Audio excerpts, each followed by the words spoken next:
Bismillahirrahmanirrahim. Alhamdulillahirabbil alamin. Wassalatu wassalamu ala Muhammadin wa alihi at-tahirin at-tayyibin wa ashabihi al-muntajabin al-mayamin.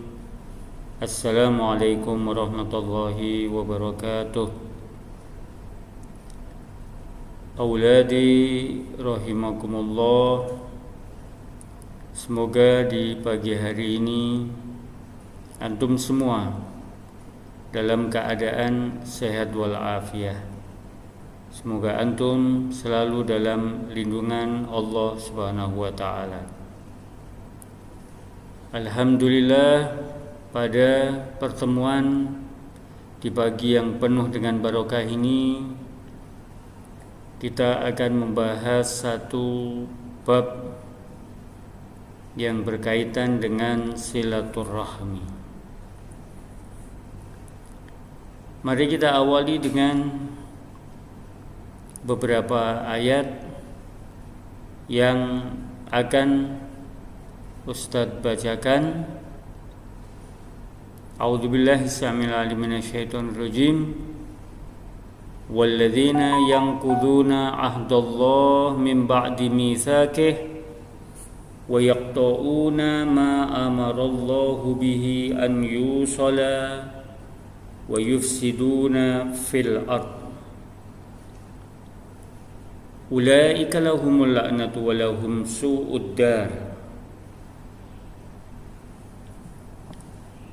Allah berfirman, wahai orang-orang atau orang-orang yang merusak janji Allah setelah diikrarkan dengan teguh dan memutuskan apa-apa yang Allah perintahkan supaya dihubungkan, disambung tali persaudaraannya dan mengadakan kerusakan di muka bumi, orang-orang itulah yang memperoleh kutukan dan bagi mereka tempat kediaman yang buruk, yaitu neraka jahanam.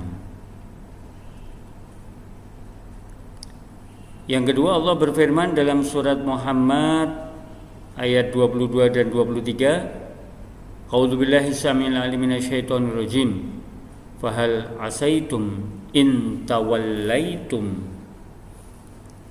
an tufsidu fil ard wa tuqatti'u arhamakum ulaika alladzina la'anahumullah fa'asammahum wa a'ma absarahum.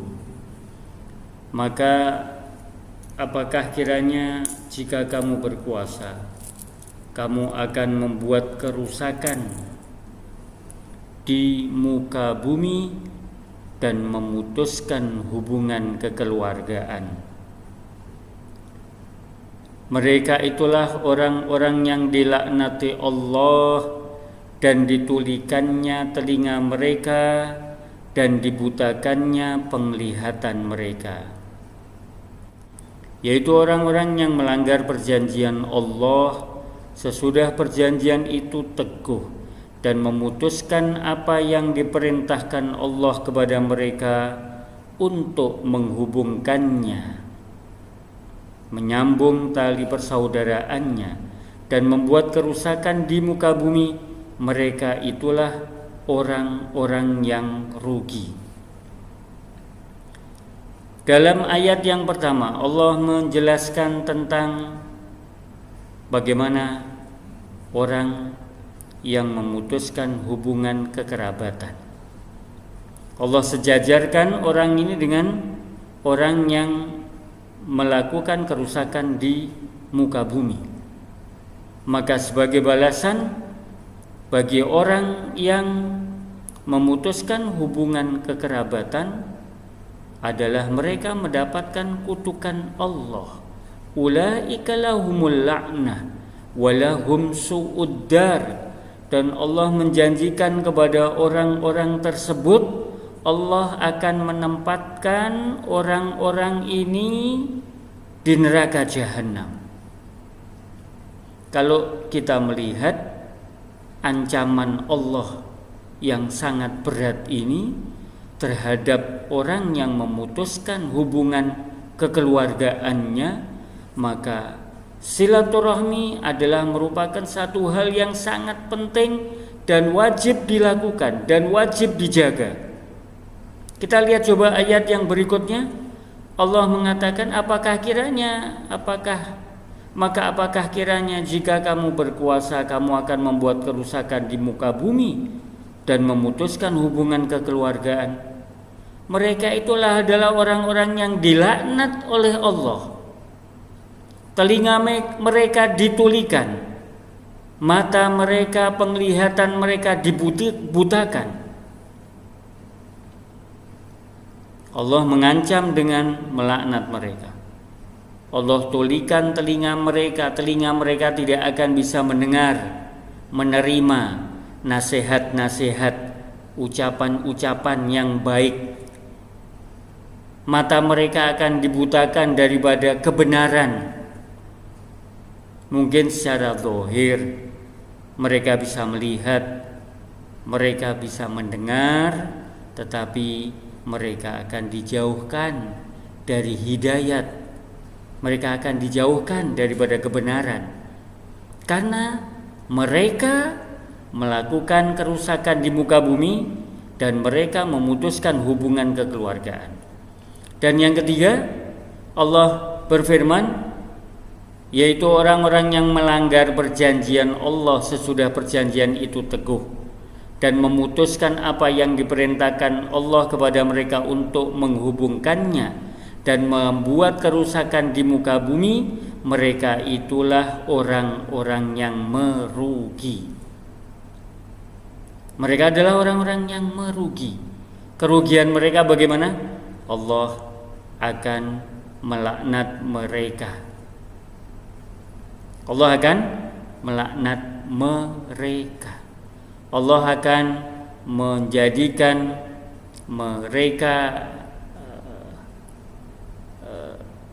tuli. Nah, ini ayatnya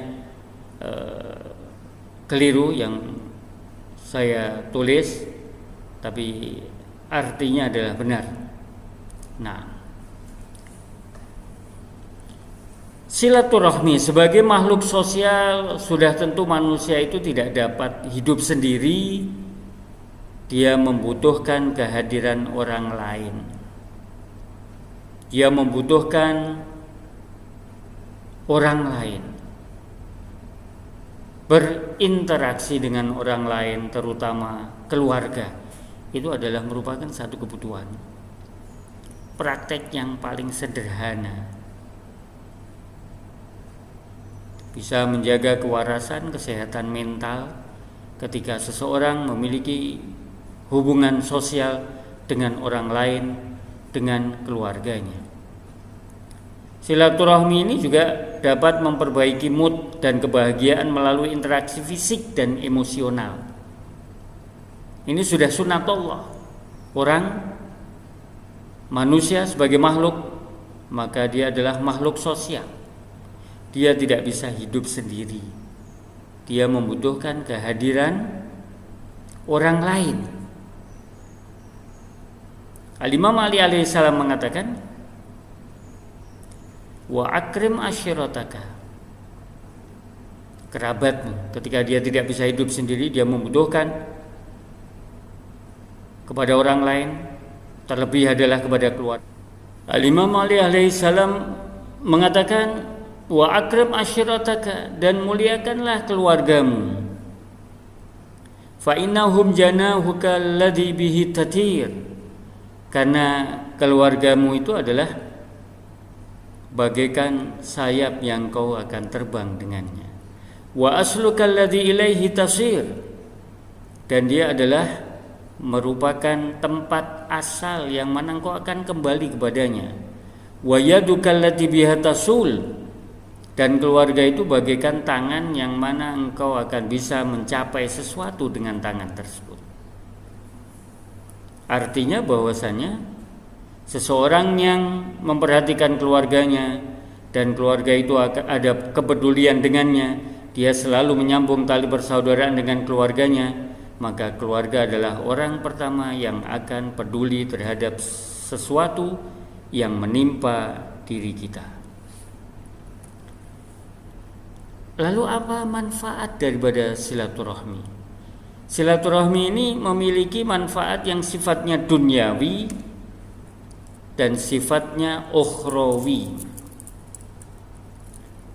Yang sifatnya duniawi sebagaimana disebutkan oleh Rasul sallallahu alaihi wasallam dan Imam Ali alaihi salam, yang pertama memanjangkan umur seseorang.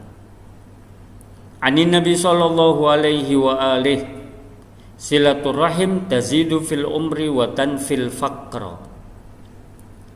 Orang yang menyambung tali kekerabatan akan menambah umur dan menafikan kefakiran. Imam Ali berkata, ya Nauf sil rahimak yazidallahu fi umrik. Wahai Nauf, sambunglah tali kekerabatan, Allah akan menambah umurmu. Yang ketiga, Rasul mengatakan, tidaklah seorang laki-laki menyambung tali persaudaraannya dan sisa umur dia 3 tahun, maka Allah akan menjadikan umur dia menjadi 30 tahun. Ini manfaat daripada silaturahmi. Tapi bagaimana? Bukankah umur seseorang itu sudah Allah tentukan, sudah Allah catat? Apa maksud daripada Allah akan memanjangkan umurnya? Ada beberapa pendapat. Pendapat yang pertama, yang dimaksud dengan tambahan usia di sini ialah adanya barokah pada umurnya. Bukan Allah menambah umur yang telah Allah tentukan, tetapi umur orang ini akan barokah, yaitu dia diberi taufik untuk melakukan ketaatan-ketaatan dan memakmurkan waktu-waktunya dengan apa-apa yang bermanfaat untuk akhirat, serta menjaga dari menyia-nyiakan waktu tersebut. Itu arti daripada Allah akan memanjangkan umurnya. Yang kedua, pendapat yang kedua, jika dia sudah meninggal, namanya tetap diingat kebaikan-kebaikannya, dipuji, sehingga seolah-olah orang ini tidak pernah mati. Namanya akan selalu disebut oleh orang-orang, fulan hadza rajulun saleh. Dia adalah orang yang baik. Itu arti daripada Allah akan memanjangkan umurnya. Yang ketiga, yang dimaksud dari hadis Rasulullah di atas bermakna harfiah, ya Allah memanjangkan umurnya. Artinya silaturahmi bisa memperpanjang bilangan usia seseorang. Pendapat ini berdasarkan pemikiran bahwa Allah telah menetapkan ajal hamba dalam catatan malaikatnya. Fulan akan meninggal pada umur sekian. Apabila ia menyambung silaturahim, maka akan ditambahkan pada apa yang tertulis dalam catatan malaikat tersebut. Jika ia melakukan amalan yang menyebabkan umurnya berkurang, maka akan dikurangkan dari apa yang telah tertulis tersebut. Ketika dia melakukan perbuatan baik, ketika dia menyambung tali silaturahminya, maka Allah akan memperpanjang usianya. Allah perpanjang usianya. Tetapi ketika dia melakukan pemutusan hubungan silaturahmi, Allah akan kurangi umurnya. Dalam kaidah ilmu tafsir dan filsafat Islam, apa yang tercatat oleh malaikat disebut dengan al-qadha mu'allaq, takdir atau putusan yang masih menggantung. Allah yang maha kuasa bisa menghapusnya dan menetapkannya sewaktu-waktu, bahkan tanpa diketahui oleh malaikat itu sendiri. Hal ini dikuatkan dengan firman Allah dalam surat Ar-Ra'd ayat 39, A'udzubillahi samiil alim minasyaitonir rajim. Yamhallahu ma yasha'u wa yuthbit wa indahu ummul kitab. Allah menghapuskan apa yang Dia kehendaki dan menetapkan apa yang Dia kehendaki, dan di sisinya lah terdapat ummul kitab, lauhul mahfud. Artinya Allah bisa menghapus dan Allah bisa menetapkan. Orang yang ini yang dimaksud ayat yang menguatkan dengan yang berkaitan dengan qadha mu'allaq, takdir atau putusan yang masih menggantung. Ketika seseorang dia menyambung tali persaudaraan, maka ajal yang telah Allah tulis, Allah akan hapus ketetapan itu dan Allah rubah sehingga umur orang tersebut bisa bertambah panjang. Umur orang tersebut Allah tambahkan.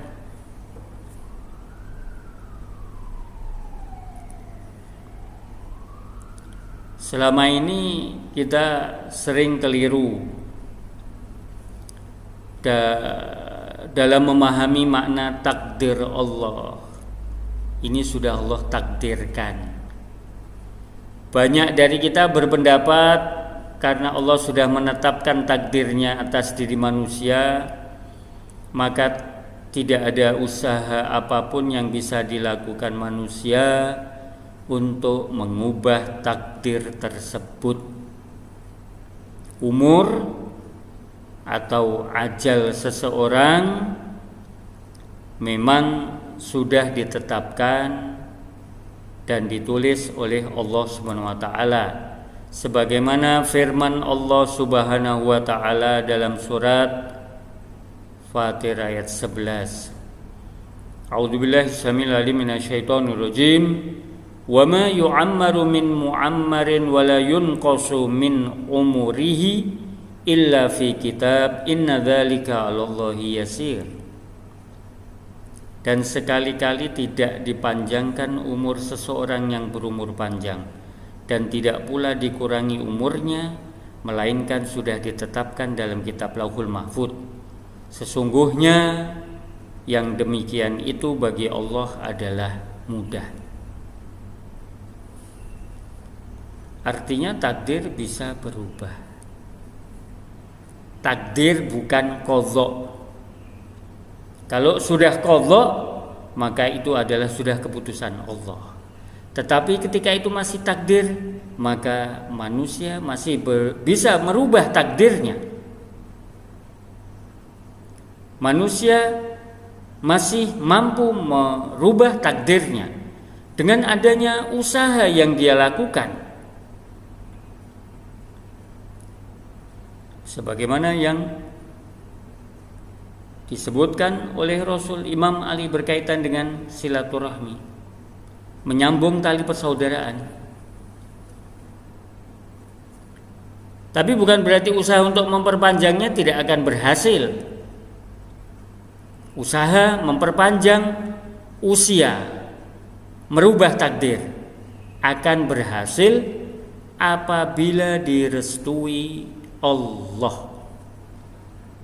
Apabila masuk dalam kategori sunnatullah, sesuai dengan sunnatullah, takdir itu bisa berubah.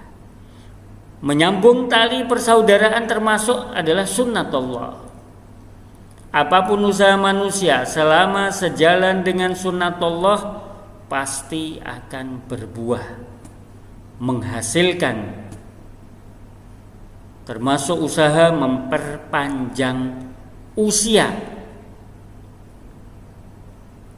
Logika memperpanjang umur ini bisa kita samakan dengan logika atas takdir jodoh, rezeki yang sama-sama sudah ditetapkan oleh Allah Subhanahu wa ta'ala. Sehingga dengan ini pendapat yang ketiga yang mengatakan bahwasanya arti daripada Allah akan memperpanjang umur orang tersebut, arti secara harfiah, itu adalah merupakan satu pendapat yang logis, pendapat yang bisa dibenarkan. Artinya Allah akan memperpanjang usia orang tersebut ketika dia melakukan hal-hal yang sejalan dengan sunnatullah, menyambung tali persaudaraan, dibarengi dengan beberapa usaha yang menjadikan dia panjang umur. Nah, ini salah satu manfaat duniawi yang akan diperoleh oleh orang yang menyambung tali persaudaraannya, orang yang menjaga hubungan dengan keluarganya, sehingga Allah berikan bonus kepada dia. Bonusnya adalah apa? Allah akan tambah umurnya, Allah akan tambah usianya, Allah panjangkan usianya. Ini merupakan satu kenikmatan. Allah tambah usianya, Allah panjangkan usianya fi taatillah. Karena ketika dia melakukan atau ketika dia menyambung silaturahmi, maka dia adalah berjalan di jalan yang Allah ridhoi. Dia terbebas daripada laknat Allah, dia terbebas daripada neraka jahanam, dan Allah akan memperpanjang usia orang tersebut. Mungkin ini yang bisa Ustadz sampaikan pada pertemuan kali ini. Insya Allah besok kita akan sambung dengan manfaat duniawi yang lainnya. Hadza minni, wassalamualaikum warahmatullahi wabarakatuh.